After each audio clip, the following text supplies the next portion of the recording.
Good morning. How's everyone doing? Good.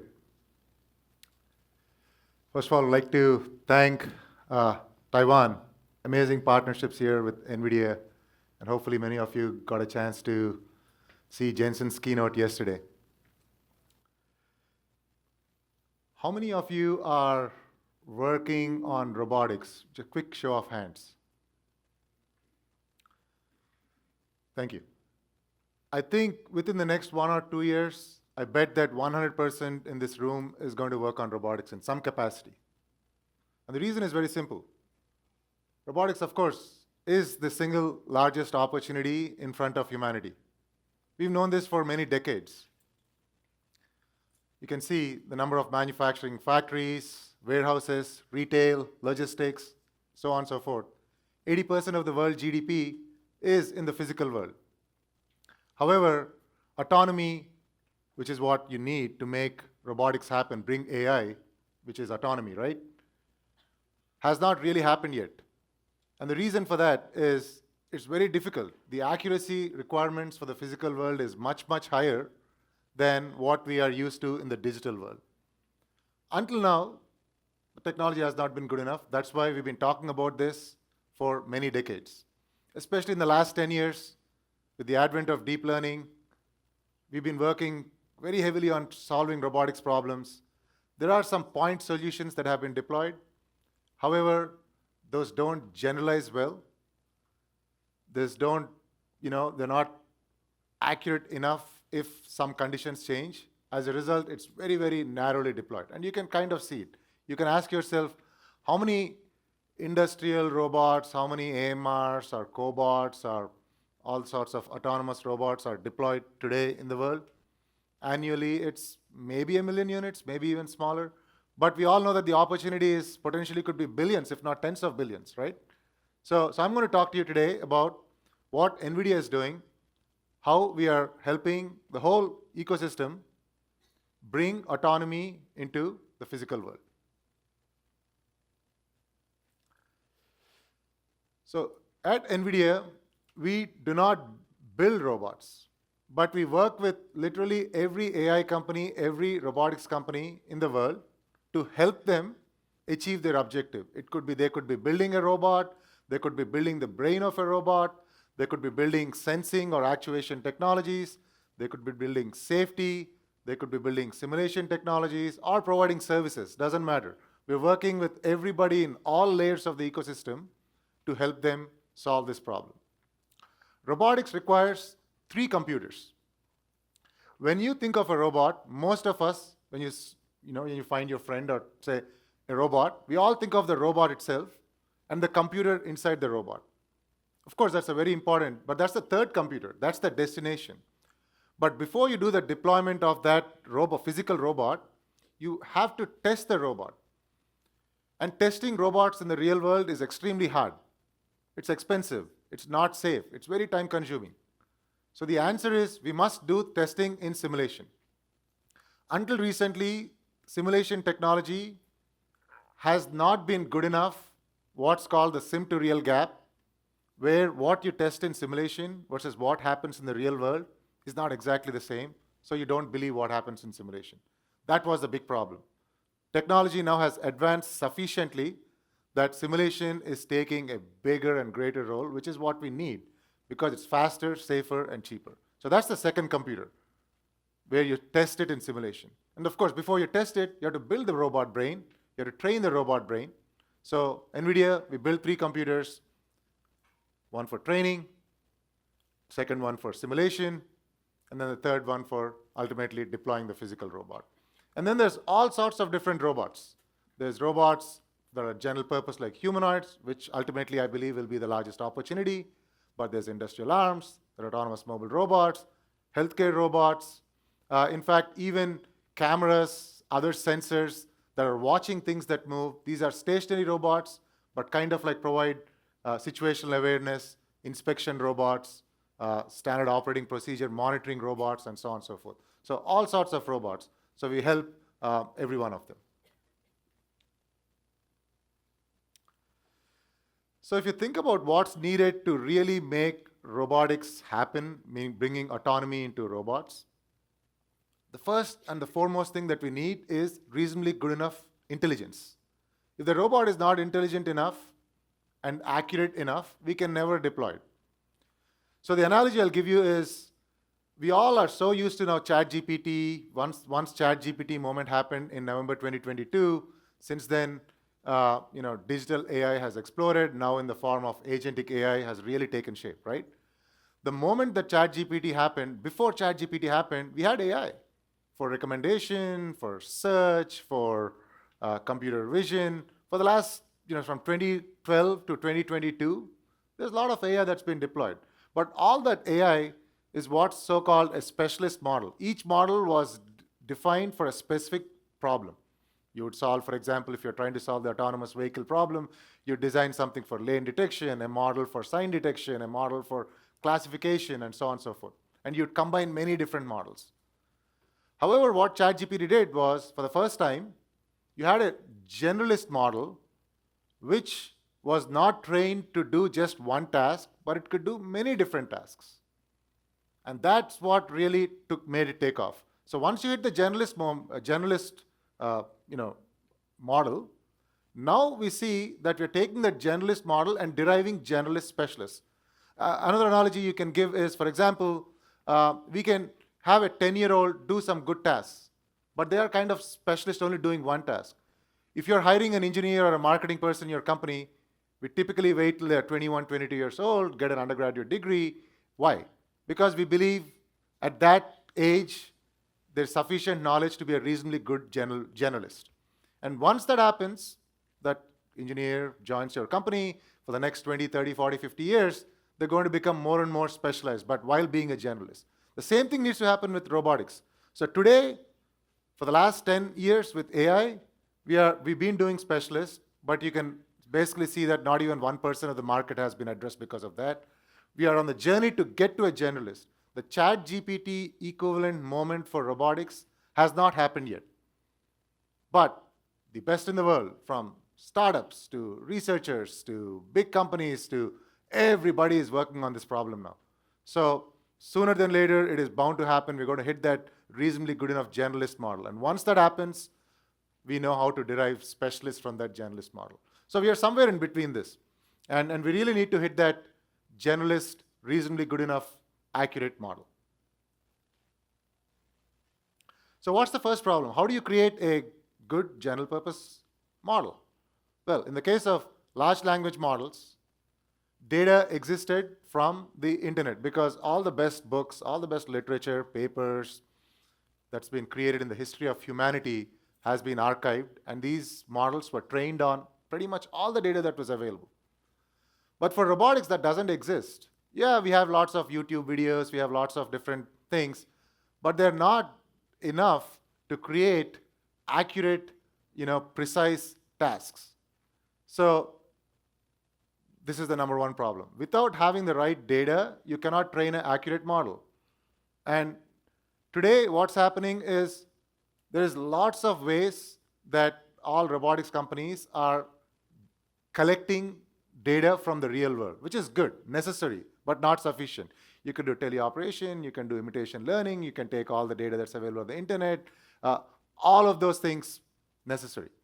However, we need to add more corner cases, because we will never encounter all the scenarios that we encounter in the real world in the data that you can collect. So as a result, simulation has been used. And then now, you use all the available data on the internet.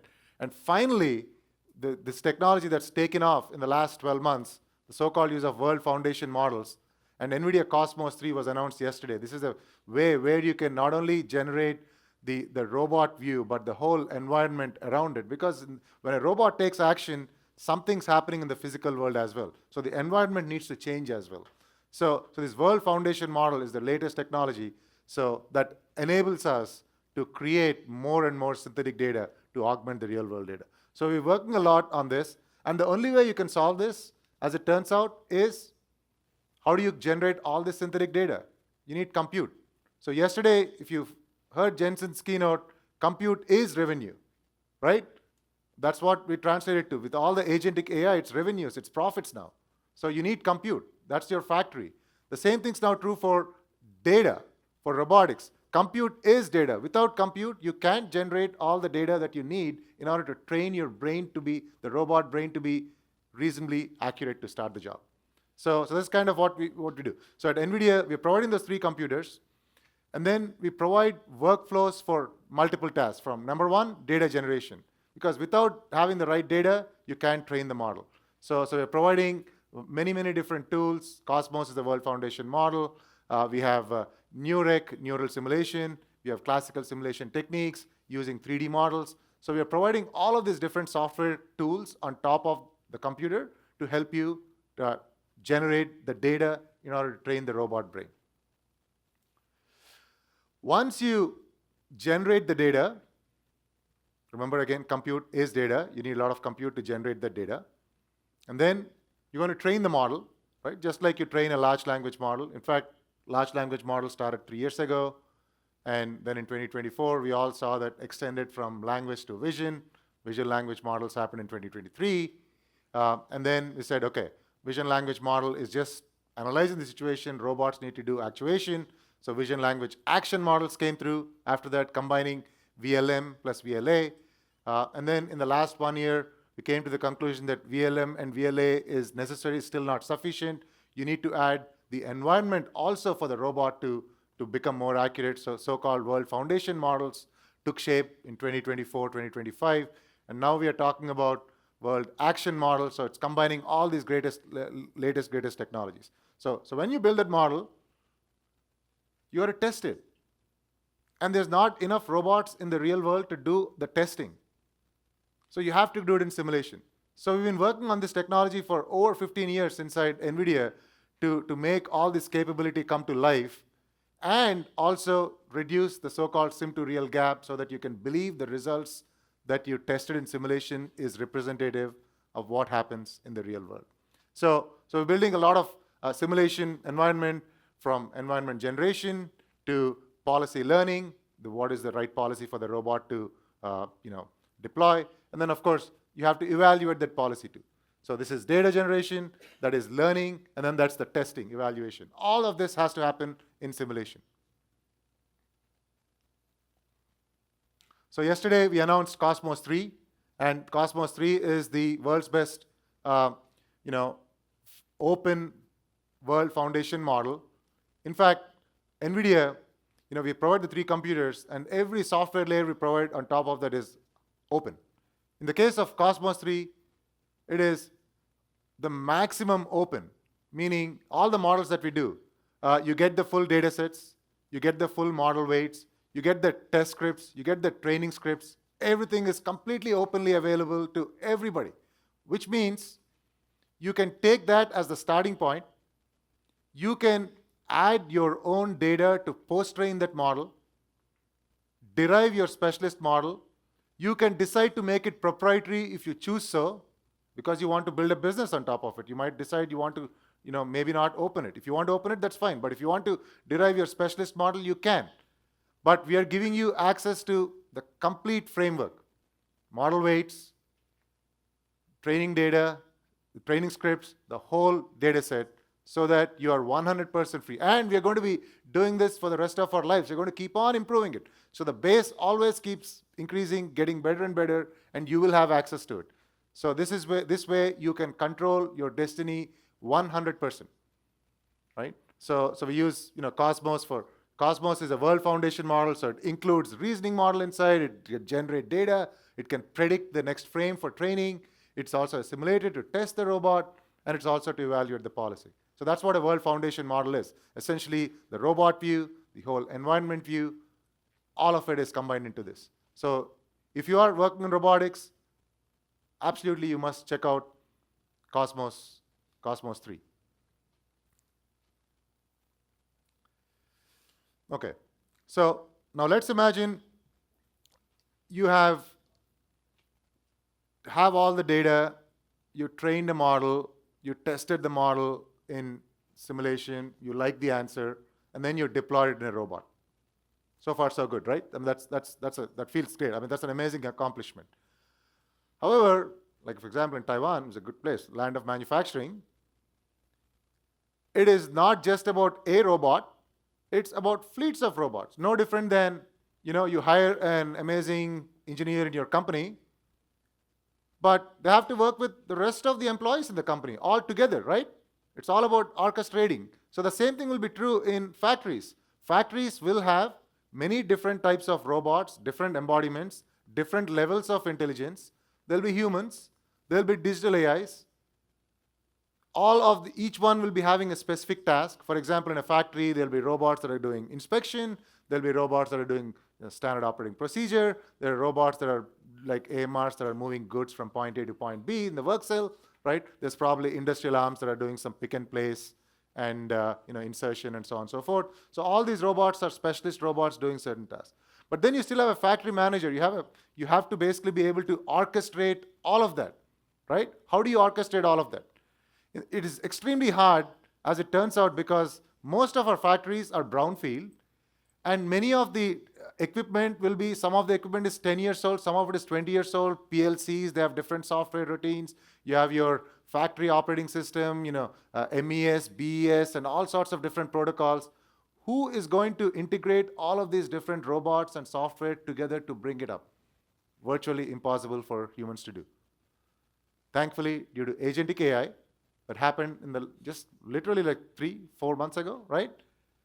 It is transforming everything that we're able to do, speeding up in terms of integrating all of these things. Agentic AI can help us build together.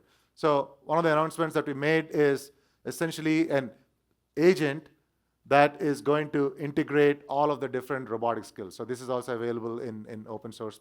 Please make sure if you're working in any factory manufacturing operations. This is a blueprint, this is a reference design. You can take it and you can completely modify it to fit your factory.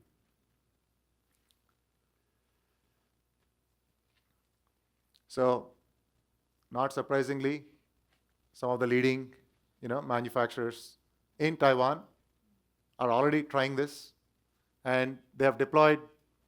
One of the biggest applications in manufacturing, of course, is once you do the manufacturing, you have to inspect, right? You have to make sure that the quality control is important. So in the last 2 years, the amount of progress that's been made in increasing the accuracy of secondary inspection using AI, what started with deep learning a few years ago, now with using vision language models and combining with this clause, factory throughput is increasing significantly. So all of these manufacturers are now clearly using AI now for inspection, for standard operating procedure, for safety. All of that's been now being integrated into the factories.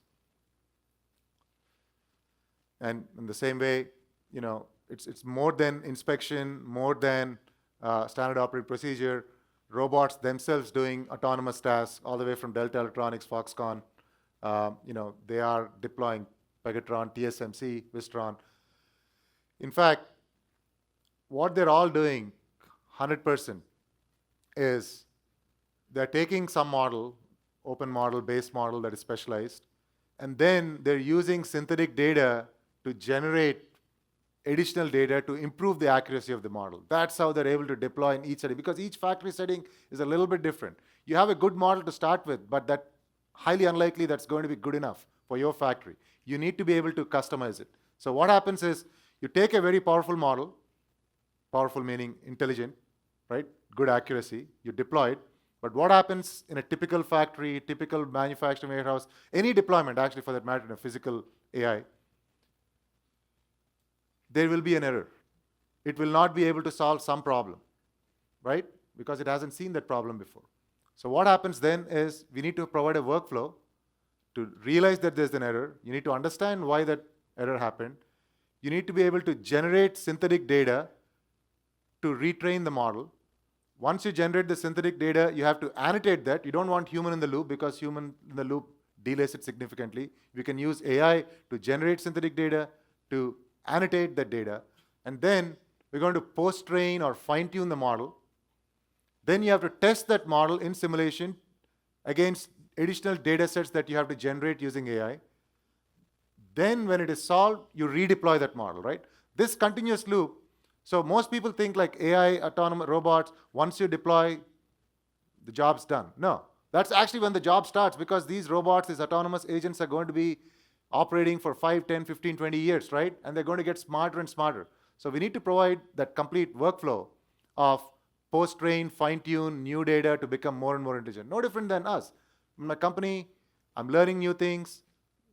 Always, as we get more experience, we're learning new things and getting more and more specialized. Same thing's going to be true with these agents. So remember, NVIDIA, we don't build robots. We provide a platform. Remember the 3 computers, and then we provide the software models, open source, open models. We provide simulation technology. We provide reference workflows to help everybody do their job. So Isaac is our development platform for robotics. In fact, yesterday we announced a reference design, Isaac Groot, completely available now in a humanoid, running on a humanoid form factor. So today the problem for humanoid robotics is, it is very hard for each research company or even a commercial company to put together the whole workflow. We know, because I talked to so many companies and I know how long it took.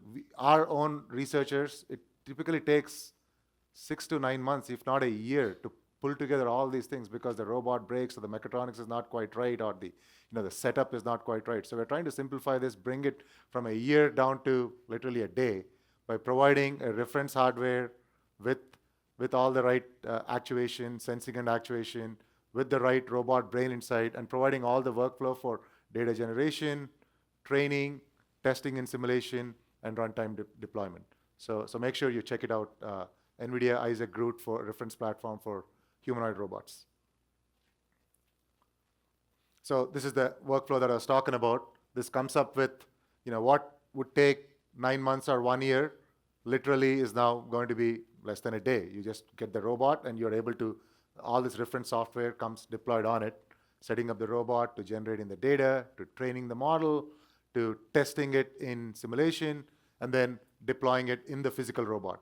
So we always will have a copy of the robot in simulation to do the simulation, testing in simulation, and then we have the real robot to transfer that brain, to always make sure that the sim to real end-to-end gap is closed.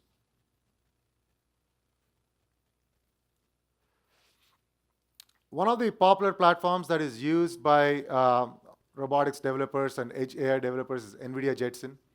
Over 2.5 million developers worldwide use it. Many of our partners here in Taiwan use it too. More than 10,000 companies are building robots or autonomous machines using this capability. And there's a new release that we made today. First of all, our platform is powerful because it supports all frameworks, all open models. Every model, big, small, runs on this because the same GPU architecture that's in the data center. We made it completely agentic ready. And this is a big deal because one of the challenges that we have with developing robots is it takes too long. By using agents, we're able to significantly now reduce the development time. In fact, we are using it in our engineering team, and our releases are getting much, much faster. Agents are able to figure out, hey, Craig, how are you? Good. Looking forward to your talk. Craig from ABB, one of our cool partners. So this is completely ready and available. So this should cut down the development time. One of the challenges we have today is, memory capacity is a problem. So we're using agents to significantly improve memory optimization, finding the right model. Instead of humans doing it, agents are heavily assisting to cut down the development time. Okay, and of course, in Taiwan, Computex, there's a lot of demos. I'm going to spend half a day on Wednesday myself to tour a lot of the wonderful booths, but many companies in Taiwan are building amazing robots, Foxconn, Solomon, and TechMan. So make sure you take a look at those. And ultimately, we are a platform company. We do not build robots, but we work with every layer of the ecosystem to help them integrate our technology wherever it makes sense to help you achieve your objective. Whether you're building a robot itself, whether you're building a brain, whether you're building simulation tools, or whether you're building actuation sensing, whether you're building computers, doesn't matter. We are open platform working with each and every one of you to advance this field. Okay, with that, I'd like to thank you for your time.